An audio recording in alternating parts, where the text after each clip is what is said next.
दोस्तों, किसी के मन को जानने के लिए और उसको समझने के लिए ये बेहद ही खास 3 तरीके होते हैं।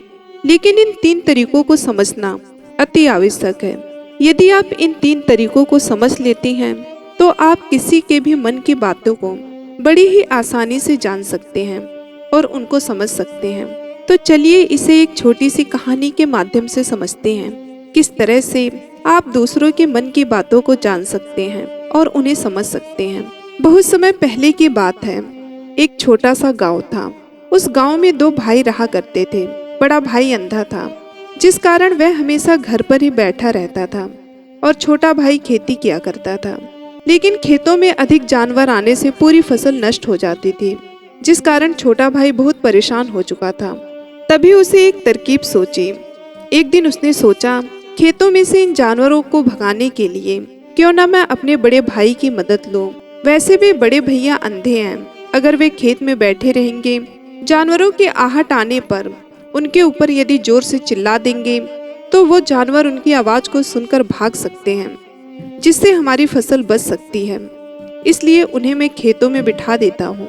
दोस्तों, यह सब सोच विचार करने के बाद उसने अपने खेतों में एक छोटी सी झोपड़ी तैयार की और अपने अंधे भाई को खेत में बिठा दिया और उनसे कहा, भैया, यदि कोई जानवर की आहट आपको सुनाई दे तो आप जोर जोर से चिल्लाना। यह सुनकर वे जानवर यहाँ से भाग जाएंगे और हमारी फसलें नष्ट होने से बच जाएंगी। दोस्तों, बड़ा भाई अपने छोटे भाई की बात मान लेता है और वह उस दिन से खेत में ही रहना शुरू कर देता है। दोस्तों, जब भी किसी जानवर की आहट उसे सुनाई देती तो वह तुरंत जोर जोर से चिल्लाना शुरू कर देता, जिससे वह जानवर उसके खेतों से भाग जाते। ऐसा करते करते कई दिन बीत चुके थे। तभी एक दिन उसके खेत में एक हिरण भागता हुआ आता है और वे खेत के बांध को तोड़कर वहां से भाग गया। लेकिन उसे हिरण का पीछा करते हुए एक राजा भी उस खेत में आ पहुंचा। तभी राजा की नजर उस व्यक्ति पर पड़ती है। राजा उस व्यक्ति से कहता है, देखो, मैं यहाँ एक जानवर का पीछा करते हुए आया हूँ। क्या तुमने उस जानवर को यहाँ पर देखा है? दोस्तों, राजा की बात सुनकर इस पर वह व्यक्ति कहता है, हे राजन, मैं तो अंधा हूँ। मैं भला किसी जानवर को कैसे देख सकता हूँ? लेकिन मैं आपको इतना जरूर बता सकता हूँ कि जो जानवर मेरे खेतों से होकर भागा है वह आपके लायक नहीं है। आप उसके पीछे अपना समय यूं ही बर्बाद ना करें। दोस्तों, अंधे व्यक्ति की बात सुनकर वो राजा बड़ा अचरज में पड़ गया।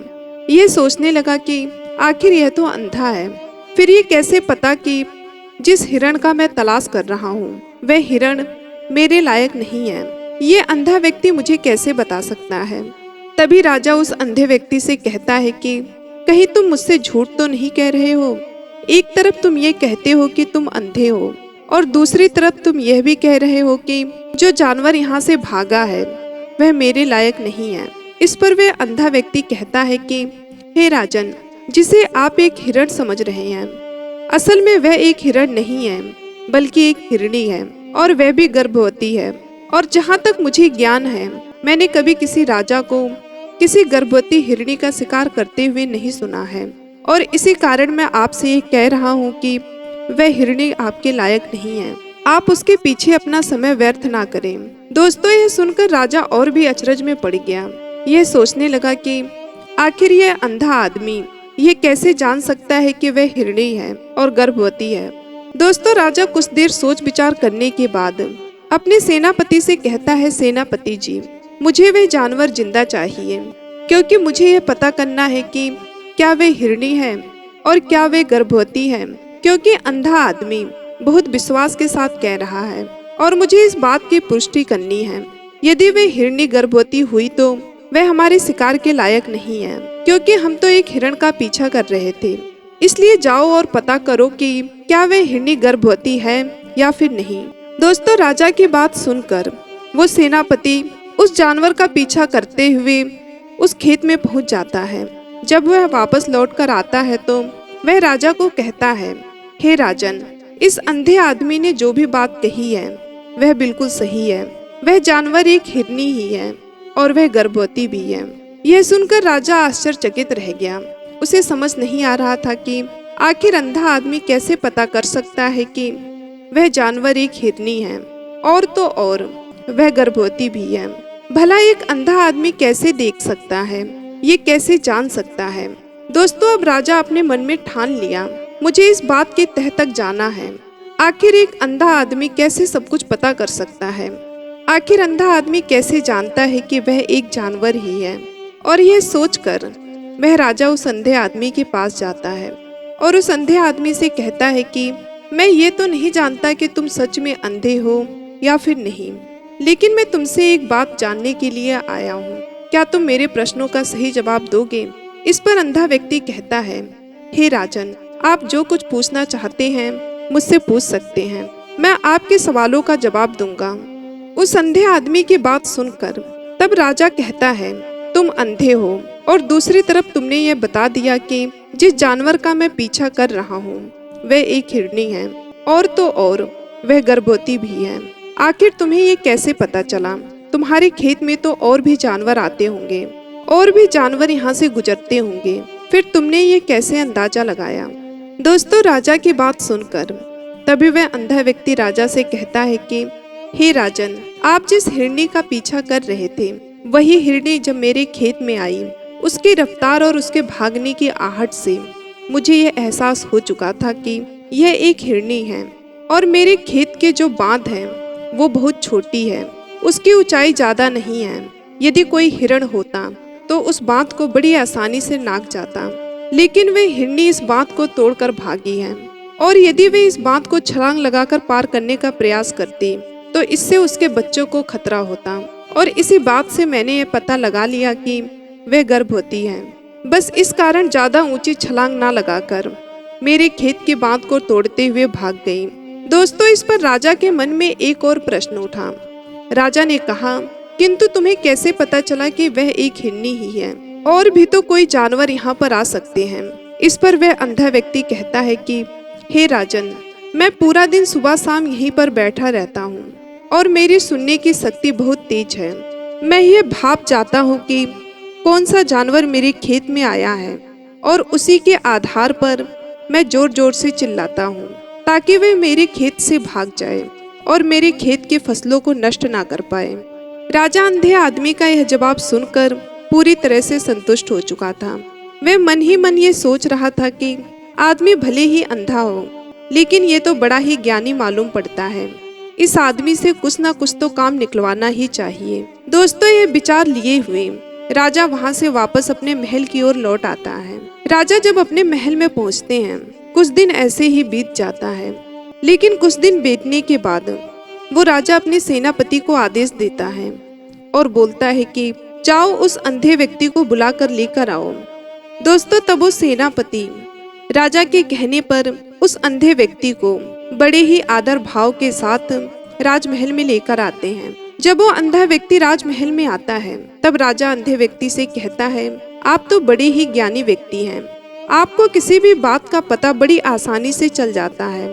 आज मैंने आपको यहाँ पर इसलिए बुलाया है क्योंकि मैं आपसे ये जानना चाहता हूँ कि मेरी पत्नी पतिव्रता है या फिर नहीं। दोस्तों, इस पर वह अंधा व्यक्ति कहता है, हे राजन, ये कैसा प्रश्न हुआ? इस पर राजा कहता है, मैंने आपसे बिल्कुल उचित प्रश्न किया है, मुझे इस प्रश्न का उत्तर दीजिए।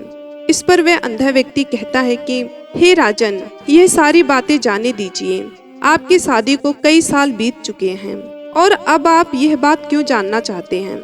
आपके मन में ऐसे प्रश्न क्यों उठ रहे हैं? दोस्तों, इस पर राजा जिद करते हुए उस अंधे व्यक्ति से कहता है, देखिए, आपको मुझे इस प्रश्न का उत्तर तो देना ही होगा। यदि आप मुझे इस प्रश्न का उत्तर नहीं देंगे तो मैं आपको मृत्यु दंड दूंगा। दोस्तों, राजा के मुख से यह बात सुनकर वह अंधा व्यक्ति कहता है, हे राजन, यदि आप इस प्रश्न का उत्तर चाहते हैं तो उसके लिए आपको मेरा एक काम करना होगा। राजा कहता है, बोलो, मुझे क्या काम करना होगा? इस पर वह व्यक्ति कहता है, इसके लिए आपकी पत्नी को मेरे साथ कमरे में अकेले छोड़ना होगा।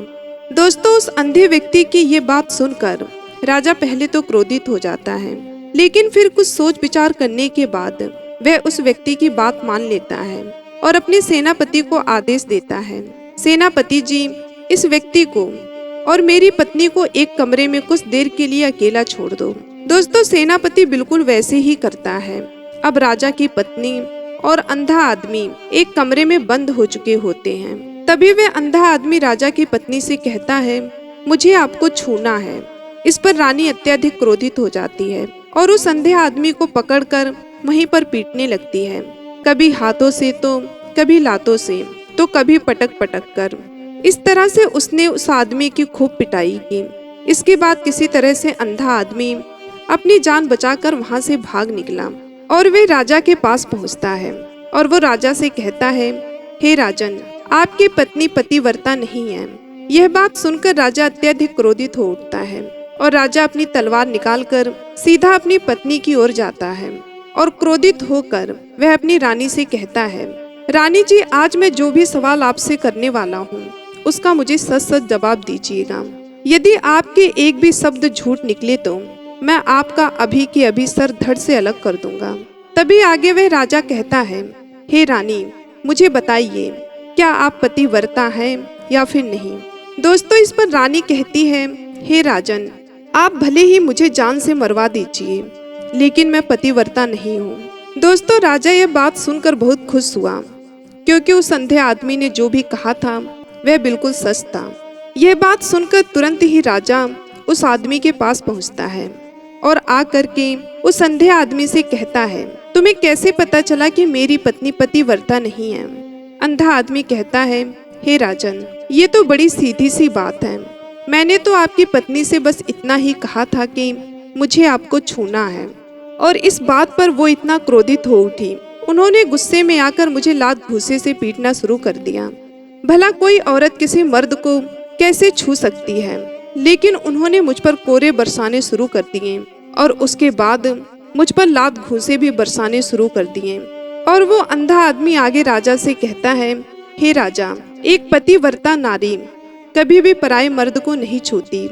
जब मैंने उसे छूने के लिए कहा था तो वह उस वक्त मुझे मना कर सकती थी, लेकिन उन्होंने तो मुझे पीटना शुरू कर दिया और देखते ही देखते उन्होंने मेरे पूरे शरीर को छू लिया।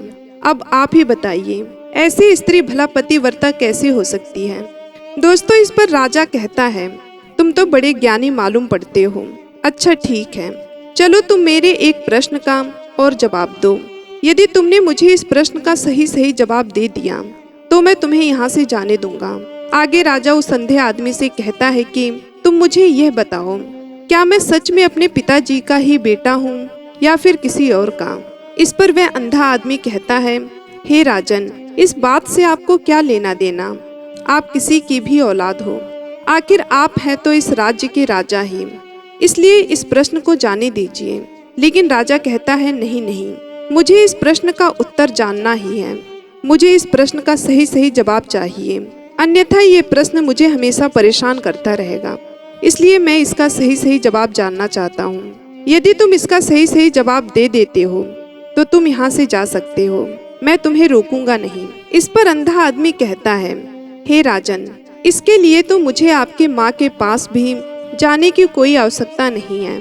मैं आपको अभी अभी यह बात बता सकता हूँ कि आप किसकी औलाद हैं, लेकिन उससे पहले मैं चाहता हूँ कि आप मुझसे एक वादा करें कि आप मुझ पर क्रोध नहीं करेंगे।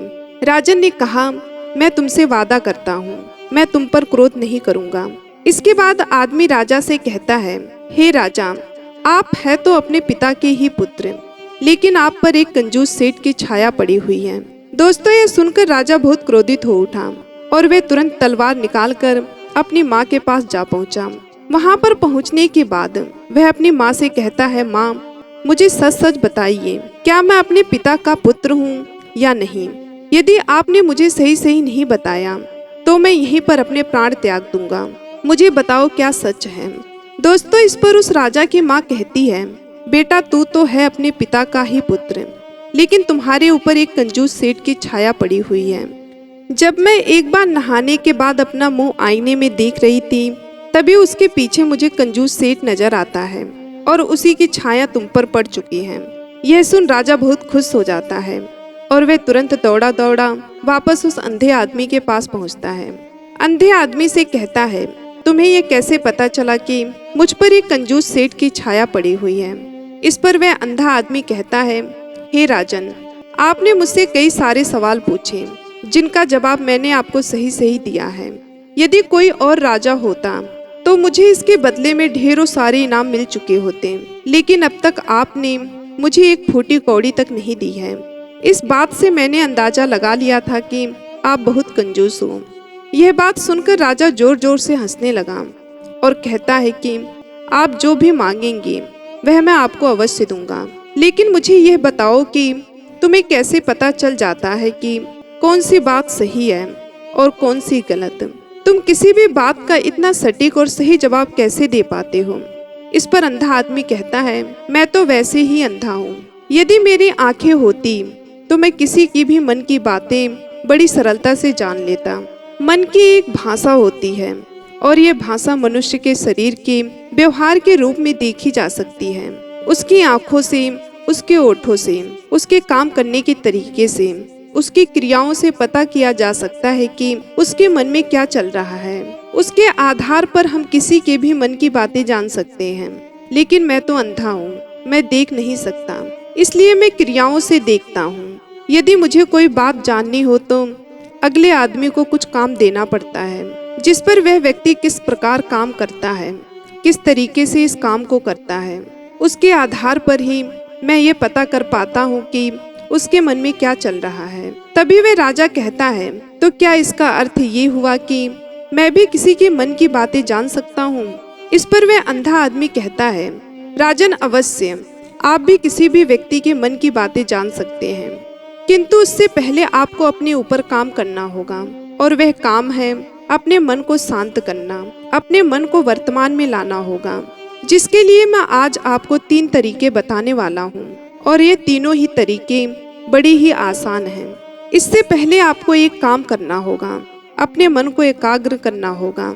जब हम अपने मन को एकाग्र करते हैं, अपने मन को वर्तमान में लाते हैं, तो हम दूसरे के मन की बातें जान सकते हैं, क्योंकि वह आदमी अभी भी अपने मन में वर्तमान में ही सोच रहा है, और हमें भी मन को वर्तमान में ही लाना होगा, तभी हम उसके मन की बातें जान सकते हैं। यदि हम अतीत में हुई घटनाओं के बारे में सोच रहे हैं, तो अगला आदमी वर्तमान में सोच रहा है, वर्तमान में अपने मन में बात कर रहा है, वह हम कैसे जान पाएंगे, क्योंकि हम तो अतीत की सुबह जो अगला आदमी वर्तमान में सोच रहा है, वर्तमान में अपने मन में बात कर रहा है, वह हम कैसे जान पाएंगे, क्योंकि हम तो अतीत की घटनाओं में डूबे हुए हैं। इसलिए किसी के भी मन की बात जानने के लिए सबसे पहले हमें हमारे मन को एकाग्र करना होगा, उसे वर्तमान में लाना होगा। आगे वह व्यक्ति राजा से कहता है, हे राजन, जो 3 तरीके मैं आपको बताने वाला हूँ, इन 3 तरीकों से बड़ी आसानी से किसी के भी मन की बातें जान सकते हैं। उसके बाद वह अंधा आदमी राजा से कहता है कि राजा, जो सबसे पहला तरीका है वह है आंखों पर ध्यान दें। किसी व्यक्ति से बात करते वक्त उसकी आंखों में देखना, उसकी आंखों पर ध्यान देना जो सबसे ज्यादा जरूरी है, क्योंकि आंखें बोलती नहीं हैं पर बहुत कुछ कह जाती है। यदि हम किसी व्यक्ति की आंखों के इशारों को समझना सीख जाएं, तो हम यह जान पाएंगे कि व्यक्ति के दिमाग में क्या चल रहा है, वह क्या सोच रहा है और अभी वह क्या करने वाला है। मेरे पास आंखें नहीं हैं, लेकिन मैंने अपने गुरु से यह विद्या सीखी है, क्योंकि बहुत सालों पहले मेरे पास आंखें थी और मैं उस वक्त लोगों के मन की बातें केवल उनकी आंखों से ही जान लेता था। इसलिए यदि आप भी दूसरे की मन की बातें जानना चाहते हैं, तो आपको भी उनकी आंखों पर गौर करना चाहिए, जैसे कि उनका आकार कैसा है, वह कब, कहाँ और किधर देख रहा है। यदि उसकी आंखें यहाँ वहाँ घूम रही हैं, जब आप उससे बातें कर रहे हैं, तो वहाँ वह उधर उधर मोड़ रहा है, कभी ऊपर तो कभी नीचे या कभी आसपास, या फिर आंखें इधर उधर घूमती नजर आ रही हैं, जैसे कि चोर होता है। उसकी आंखों में जब हम देखते हैं तो हमें पता चलता है कि अगले आदमी ने कोई गलती की है। ठीक उसी प्रकार जब हम किसी चालाक व्यक्ति की आंखों में देखते हैं, तो आपको पता चलेगा कि उसकी आंखों में एक भाषा होती है, एक बहुत ही सीधा और आसान तरीका होता है। यदि आपको यह पता लगाना है कि सामने वाला व्यक्ति आपसे झूठ कह रहा है या फिर सही, तो आपको उसकी आंखों पर ध्यान देना अति आवश्यक है। यदि आपसे बात करते वक्त वह व्यक्ति अपनी आंखों को यहाँ वहाँ घुमा रहा है, ऊपर नीचे इधर उधर दाएं बाएं हर जगह देख रहा है, तो इसका अर्थ ये हुआ कि वो वहाँ से निकलने का कोई रास्ता ढूंढ रहा है, कोई झूठ बुन रहा है। यदि सामने वाला व्यक्ति आपसे कुछ झूठ कहने का प्रयास कर रहा है तो वह आपसे नजर नहीं मिलाएगा। वह यहाँ वहाँ देखेगा, ऊपर नीचे देखेगा, लेकिन वह आपकी आंखों में आंखें डालकर कभी नहीं देख पाएगा, क्योंकि उसे डर है कि यदि उसने अपनी आंखों में आंखें डालकर देखा तो उसका झूठ पकड़ा जाएगा और लोगों को सच्चाई का पता चल जाएगा। और इस प्रकार कुछ और भी भाषाएं होती हैं। जब आप किसी की आंखों में आंखें डालकर यह देखना शुरू कर देंगे कि उसके हाव भाव क्या है, ठीक उसी प्रकार चेहरे के हाव भाव होते हैं, जिससे हम अपने मन की बातें बड़ी आसानी से समझ सकते हैं। और इन्हें भी समझना बहुत जरूरी है। कभी कभी कोई व्यक्ति अपने चेहरे से, जैसे आंख, ओठ और बहुत से कुछ अलग अलग व्यवहार करता है। यदि आप किसी व्यक्ति के चेहरे में गौर करेंगे तो आप आसानी से समझ पाएंगे कि वह व्यक्ति निराश है। जब व्यक्ति बहुत उदास है या फिर बहुत खुश है या फिर उसे कोई बहुत बड़ा दुख है तो वह अपने अंदर क्या महसूस कर रहा है, ये सारी बातें हम उसके चेहरे के हाव भाव से पता कर सकते हैं। फिर चाहे इंसान जुबान से कुछ बोले या फिर नहीं बोले, लेकिन आप उसके चेहरे से सब कुछ पता कर सकते हैं। आगे व्यक्ति राजा से तीसरा तरीका बताते हुए कहता है, हे राजन, इसी प्रकार तीसरी भाषा भी है, अर्थात तीसरा तरीका भी है, और वह है हाथों के इशारे और शरीर का व्यवहार। मन की बात समझने के लिए हमें हाथ के इशारे और शरीर के व्यवहार को समझना बहुत आवश्यक है। कोई व्यक्ति जब बातें करता है तो आपने देखा होगा कि वह अपने हाथों को हिलाता रहता है और अपने हाथों से इशारा करता रहता है। बातों के साथ साथ अपने शरीर का जो व्यवहार है, अर्थात बॉडी लैंग्वेज, उसका भी पूरा उपयोग करता है, जिससे हमें यह पता चल पाता है कि वह व्यक्ति हमारी बातों पर कितना ध्यान दे रहा है और उसके मन में क्या चल रहा है। शरीर के व्यवहार को देखने के लिए उसका हाथ मटकाना, शरीर मटकाना और चेहरे पर बार बार हाथ लाना और अपने हाथों को एक दूसरे से मचलना, ऐसी बहुत सी क्रियाएं होती हैं, उस पर हमें ध्यान देना आवश्यक है। मन की बातों को समझने के लिए हमें शरीर के व्यवहार को भी समझना पड़ता है। यदि हम इन 3 तरीकों को सही तरीके से ध्यान देकर इन 3 तरीकों को अच्छे से समझ लेते हैं तो हम बहुत जल्दी किसी भी व्यक्ति के मन की बातें बड़ी सरलता और सहजता से जान सकते हैं। इसलिए यदि आपको किसी के मन की बातें जाननी है तो आपको उसकी आंखों पर, उसके चेहरे पर, उसके शरीर के हाव भाव को और उसके हाथों को ध्यान पूर्वक देखना और समझना होगा, जिससे आप ये समझ पाएंगे कि आखिरकार उसके शरीर के हाव भाव को और उसके हाथों को ध्यान पूर्वक देखना और समझना होगा, जिससे आप ये समझ पाएंगे कि आखिरकार उसके मन में क्या चल रहा है और वह क्या सोच रहा है। लेकिन उनसे पहले आपको अपने मन को एकाग्र करना होगा, शांत करना होगा और अपने मन को वर्तमान में लाना होगा। तभी आप उस व्यक्ति की इन सभी क्रियाओं पर ध्यान दे पाएंगे, उन्हें समझ पाएंगे। अन्यथा आप यदि अतीत की घटनाओं में व्यस्त हैं, भविष्य की योजनाओं में व्यस्त हैं, तो आप उस व्यक्ति के हाव भाव पर कभी भी ध्यान नहीं दे पाएंगे और ना ही आप कभी ये समझ पाएंगे कि आखिर उस व्यक्ति के मन में क्या चल रहा है, वह क्या सोच रहा है। आपने देखा होगा कि ऐसे कई बड़े साधु संत और महात्मा हैं जो बड़ी ही शांति से आपको देखते हैं और आपको देखकर यह बता देते हैं कि आपके मन में क्या चल रहा है, आप उनसे क्या जानने के लिए आए हैं। और इसका सबसे बड़ा प्रमुख कारण यही है कि वह आपको पढ़ सकते हैं, आपको समझ सकते हैं, आपके मन की बातें जान सकते हैं, क्योंकि उनका मन एकाग्र है, शांत है। और यही कारण है कि वह अपने मन की बातें बड़ी सरलता से समझ जाते हैं। दोस्तों, उम्मीद करती हूँ आज के इस वीडियो से आपको बहुत जानकारी मिली होगी। यदि हमारी वीडियो आपको अच्छी लगी है तो वीडियो को लाइक करके चैनल को सब्सक्राइब कर लें। मिलते हैं अगले वीडियो में। धन्यवाद।